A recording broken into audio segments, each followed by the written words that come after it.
Donc le topo, c'est il vous insère un liquide de contraste dans l'urètre. Mais là, ce qui s'est passé, c'est qu'en fait, je me creuse de l'intérieur.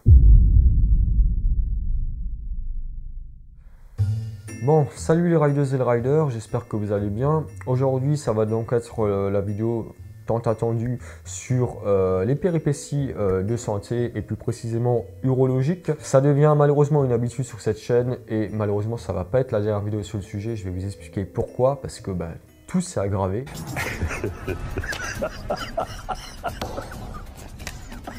Si jamais vous me découvrez via cette vidéo, ce qui est peu probable, mais je préfère le préciser, tout est documenté sur YouTube, donc de qu'est-ce qui m'est arrivé, l'accident qui fait qu'aujourd'hui je me retrouve à parler en face caméra avec vous de problèmes urologiques. On va commencer en douceur, alors pas avec de l'urologie, mais à faire un petit recap rapide de 2024. Je commence 2024 en douceur, c'est-à-dire on m'enlève les 4 dents de sagesse, alors 2 par 2. Les 2 dents de sagesse à gauche, aucun problème, tout se passe bien, zéro douleur. J'aime bien. Pareil à droite, pas de souci, jusqu'à ce que je prenne des paracétamol codéinés à jeun.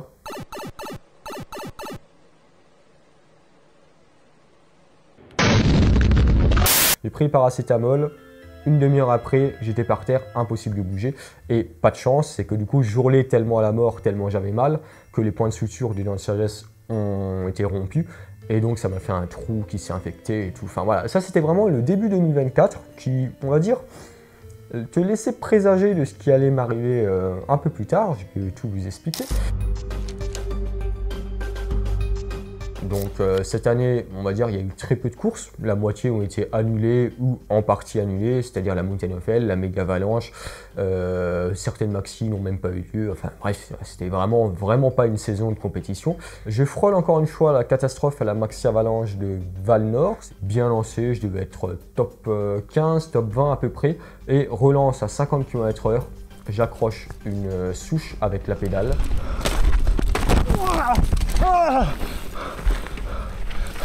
Ce type n'est pas un athlète, vous allez le comprendre, ce type n'est pas un athlète. Ce qui fait que du coup, je me retrouve à me faire satelliser.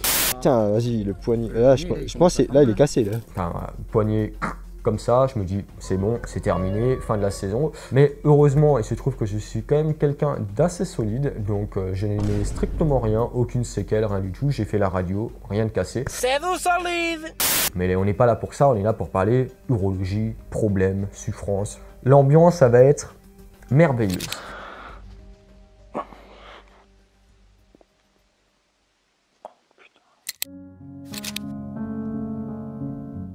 Vous avez été très nombreux à me poser la question, de vous dire mais Comment ta copine elle fait pour rester avec toi? avec les problèmes, les opérations, les convalescences et tout. C'est très simple, au début c'était extrêmement compliqué, à tel stade que j'ai décidé d'arrêter avec ma copine. Pas forcément uniquement en partie à cause de ces problèmes-là, mais c'est plus le fait qu'à force de subir des opérations, de redescendre à zéro, émotionnellement, de subir tout ça quand même, hein. On parle quand même de 5 opérations, enfin 4 opérations, mais là j'en aurai 5 et 6, je vous explique après, mais 4 opérations en 1 an, 4 anesthésies générales, 6 mois de convalescence, ça me touche quand même à un endroit. C'est assez compliqué, donc voilà, qu'est-ce que je voulais dire à part ça? Pour ceux qui ne le savent pas, j'étais avec Mélissa depuis 2017. Donc j'ai été presque 7 ans avec elle, c'était ma première copine, j'étais son premier copain. Et voilà, tout ça en fait, ça va faire que ça va tellement m'impacter moi et donc elle, que j'en suis arrivé à la conclusion de me dire, en fait, quand tu aimes quelqu'un, il faut des fois arriver à la maturité, si je peux dire, de juste se dire que sa vie serait peut-être mieux sans toi. C'est d'ailleurs pour ça que j'ai voulu prendre moi la décision d'arrêter, pour pas qu'elle ait cette responsabilité de se dire « Ah, c'est plus possible, mais comment lui dire dans cette situation et tout ». Donc je me suis dit « Alexandre, porte tes couilles !» Voilà, tu aimes cette fille, fais-le pour elle. Et c'est pour ça que voilà, on s'est quitté dans de bonnes relations, je tiens à le dire. Et d'ailleurs, je l'ai revue récemment et juste de la voir heureuse avec le sourire aux lèvres, je me suis dit que j'ai pris la bonne décision. Alors là, c'est la petite parenthèse, on va rigoler. Défonce tout, c'est parti. L'entrevue Ryan, je te conte une histoire sur un youtubeur légende notoire. Mamie à poil. Mr. Freera est roi du VTTT, mais aussi des péripéties inattendues dans ses vidéos.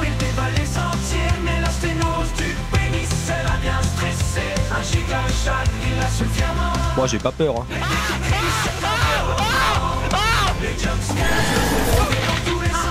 Alors, en même temps, j'ai créé une chaîne Twitch sur laquelle j'ai juste passé des moments merveilleux et encore actuellement, alors là j'ai pas trop le temps de faire les lives et ce qui fait que du coup les périodes où normalement le soir on repense un peu à tout ça et tout, ben moi je jouais en live sur les jeux d'horreur à rigoler et tout et ça m'a vraiment fait du bien.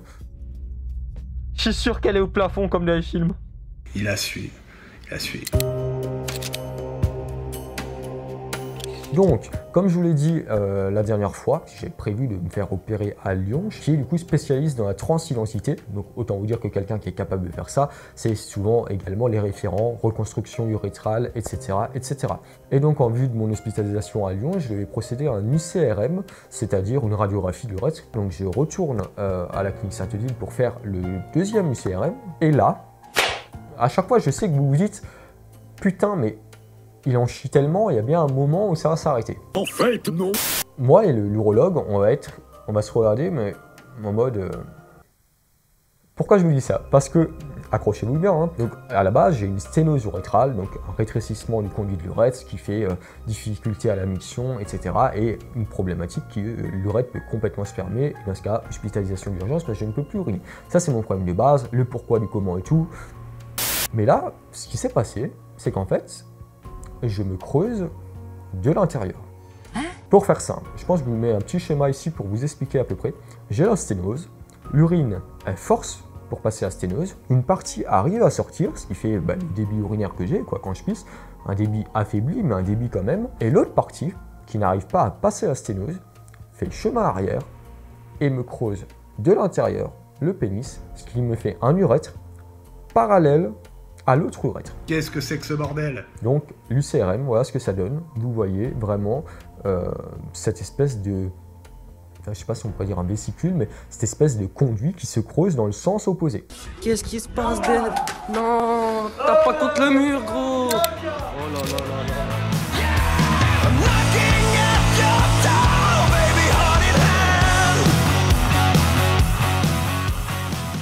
Je me creuse de l'intérieur, je vois ça, je me dis, ok, c'est la merde, mais de toute façon, t'as pas le choix d'avancer et de te battre. Donc, je plaque le backflip au là-dedans, juste histoire de me prouver à moi-même, de dire, t'es vivant et continue à te battre. Je fais cette pseudo-saison de compétition et tout, je rencontre plein de gens, j'ai fait des projets.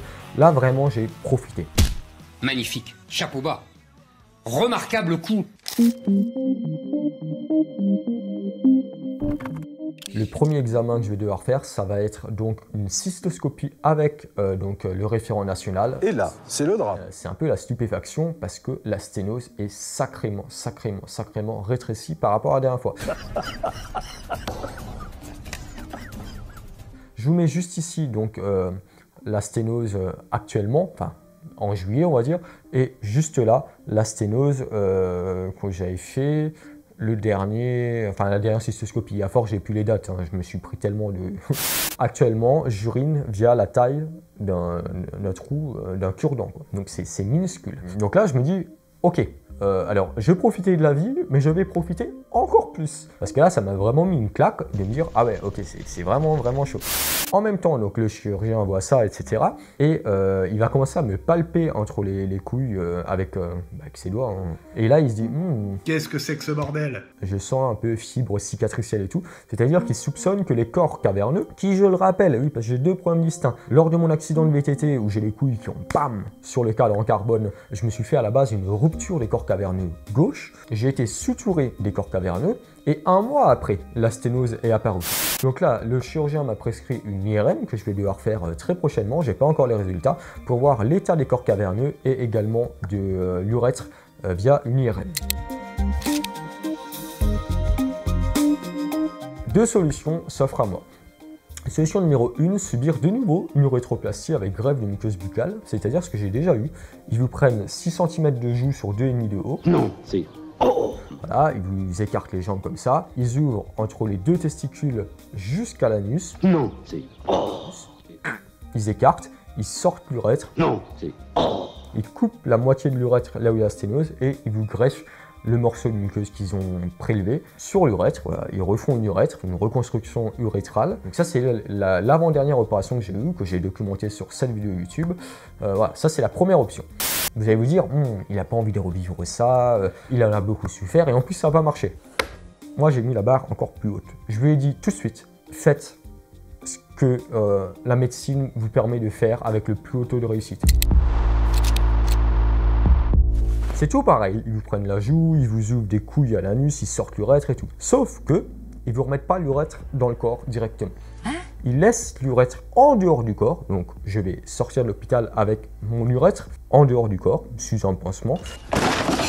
Le temps que ça cicatrise, etc. Je n'ai pas exactement tous les détails, je vous mets des articles en description, j'ai pas envie de dire des conneries, mais ça c'est sûr. Je sors avec l'urètre en dehors du corps sur une petite partie, ça c'est sûr. Voilà, tout ce que je veux c'est tourner la page. Parce que je considère quand même me battre, être fort psychologiquement, ne rien lâcher, me battre pour ma vie parce que j'ai 23 ans et actuellement, sur énormément d'aspects de ma vie, ça me détruit. Et je veux juste avancer, quitte à souffrir et tout, je veux avancer. Là, on passera quand même sur presque 6 mois de convalescence. Donc, quand votre métier, c'est de faire du vélo, de rouler, de créer du contenu. On va te trouver du travail, tu verras, avec mes amis, on trouvera du travail. Lors de la précédente urétroplastie, j'avais donc une sonde vésicale pendant 4 semaines. Et là, j'aurai ça, mais pas que. Je vais donc avoir la sonde vésicale pendant 1 semaine pour calibrer le débit de l'urètre, c'est-à-dire maintenir l'urètre écarté. Et j'aurai également une poche de stomie, c'est-à-dire qu'ils vont me percer à travers l'abdomen directement dans la vessie. J'aurai les deux. Ça dépasse tout ce que j'ai pu imaginer. Là, on parle quand même, puisque c'est en 2 temps, c'est-à-dire que j'aurai l'urètre en dehors du corps, mais ils vont devoir la remettre dedans. Donc là, j'en suis à 4 opérations du pénis, mais ça va faire 5 et 6. Cependant, gros problème comparé à la dernière urétroplastie. Je sais tout ce qui va m'attendre. Là, je sais que mes testicules vont doubler de volume, que ça va être bleu, que plusieurs fois dans la nuit, je vais avoir cette sensation des bourses qui tirent comme ça et qui veulent juste exploser. Les coutures tiennent pas. Je n'ai pas d'alternative possible parce que j'ai une épée de Damoclès au-dessus de la tête, c'est qu'une question de temps avant que l'urètre se ferme. D'ailleurs, l'urologue m'a dit, si ton urètre te ferme, tu dois absolument dire qu'il te perce l'abdomen pour te poser une poche de stomie et de ne surtout plus toucher à l'urètre. C'est-à-dire que là, il considère que l'urètre, le moindre acte chirurgical inutile sur l'urètre compliquerait encore plus la chose. Ça c'est con. Autre chose, ah oui, j'avais failli oublier, alors je l'avais mis dans les notes, mais ça m'est revenu naturellement. Donc je parle comme ça pendant 2-3 minutes avec lui. Et là, il me dit, parce qu'il y a le risque de déformation du pénis. Ah, parce que, en plus que ça ne peut pas marcher, théoriquement, je peux me retrouver avec la bite, vraiment, il m'a dit, tout à gauche, tout à droite, tout en bas, tout en haut. Mais je vous dis, en fait, la souffrance psychologique dans laquelle je vis actuellement. Condamné de toute vie sentimentale et sexuelle, mais genre m'imaginer avec une fille lui dire ah ben voilà, j'ai eu un grave accident de vélo, j'ai eu 4 opérations, j'arrive à avoir des érections, mais putain, il faut que je sois bien conscient. Enfin, c'est fini ça, c'est terminé ça. Voilà, là pour l'instant je me dis bon, au moins ça c'est bien quoi, elle est encore normale et tout, bonne taille et tout, et là je me dis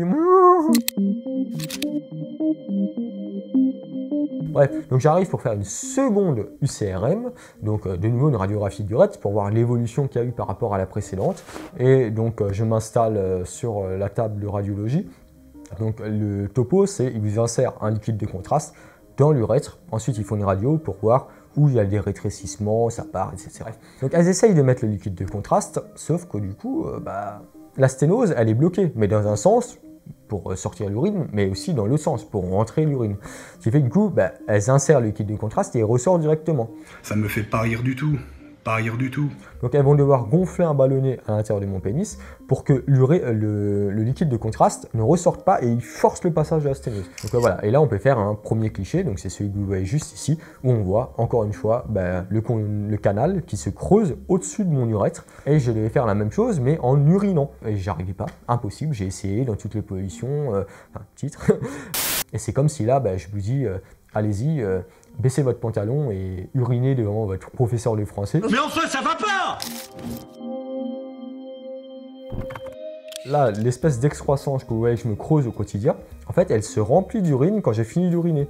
Et dès que je vais me pencher, faire mes lacets ou autre, fuite urinaire et je me pisse du coup littéralement dessus après avoir uriné. Je pensais que ce serait tabou, mais non, c'est pas tabou, c'est pas tabou. Mais je me retrouve, hop, je peux en ouvrir une, à porter donc des serviettes hygiéniques. Alors ça se met du coup dans ce sens-là, tac, ça coule là-dedans, c'est absorbé quoi. Et après, vous le jetez tous les jours ou 2 fois par jour, ça dépend. Voilà. J'ai une petite anecdote à vous raconter. J'étais dans un tournage des Alpes il y a quelques semaines et j'avais mal calculé mon nombre de serviettes hygiéniques. Je suis resté un peu plus longtemps que prévu, ce qui fait que le dernier jour, je n'avais plus de serviettes hygiéniques. Je sais qu'est-ce qui allait se passer, je pisse, ok, ça va. Je m'installe dans la voiture et là, ça exerce une pression et hop, donc ça traverse ton caleçon et tu vois la marque sur le pantalon. J'avais même fait une photo d'ailleurs pour vous témoigner la gêne de la chose quoi. J'avais 600 km de route, donc j'aurais bien pris un café ou une station-service et je me suis même pas arrêté, j'ai tracé, tellement du coup j'avais honte de ça. Parce que c'est là en fait le gros problème, et je finirai la vidéo là-dessus, c'est en fait ma solitude extrême dans laquelle j'ai vis au quotidien. Là par exemple je suis allé voir le comte de Monte Cristo tout seul, c'est vrai que ça fait un peu bizarre le cinéma tout seul, t'es là... Personne ne veut de lui, personne ne veut de lui. Aucune vie amicale ou pas de collègues de travail, rien. Ce qui du coup contraste énormément en fait avec Alexandre et Mr. Pride. C'est la même personne. Mais en fait, quand je suis en mode Mr. Pride, donc juste comprenez mon casque de vélo et faire ce que je fais, quoi, filmer, faire du vélo, des compétitions et tout, je rencontre des dizaines de gens. Wow, ça va mon gars? C'était beau. Je suis mort. Puis je suis avec des amis sérieux, comme d'habitude. Hein. Et du coup, en comparaison avec ma vie d'Alexandre, en fait, se résume à, là, comme ça, sans voir quasiment personne, à être seul et être dans une tristesse profonde là-dedans. Et d'ailleurs, en tant que vidéaste et passionné de cinéma, de temps en temps, je m'amuse à m'évader, en quelque sorte, via le biais de la vidéo. Je vais prendre ma caméra, je vais me dire, tiens, là, tu vas essayer de faire un truc un peu en mode Blade Runner, par exemple. Ensuite, j'ai fait la même chose en mode plutôt cinématique, voilà, de se dire que tu es dans la forêt, tiens, faire des effets spéciaux. Ensuite en mode Billy dans Predator, tu refais la scène, là vous la verrez en noir et blanc parce que YouTube, une trace de rouge, voilà, mais normalement voilà, avec du faux sang étalé et tout. Ça me détache de ce truc d'Alexandre et de me dire en fait au final on peut être à peu près qui on veut. Et ça c'est beau. J'ai également une phrase à vous partager qu'un abonné m'a dit un jour qui est terriblement vrai. On a 2 vies. Et la deuxième commence quand on prend conscience qu'on n'en a qu'une.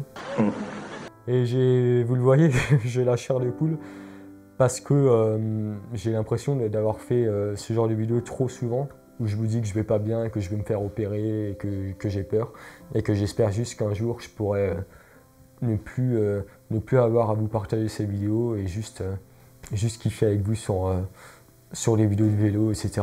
Donc les riders et les riders, je vous souhaite à tous et à toutes une très bonne journée et je vous dis à la prochaine.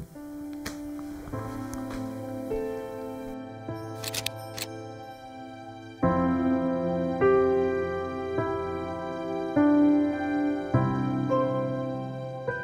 va être très difficile mais...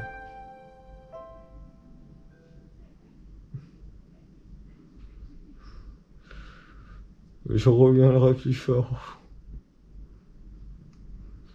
Je reviendrai plus fort.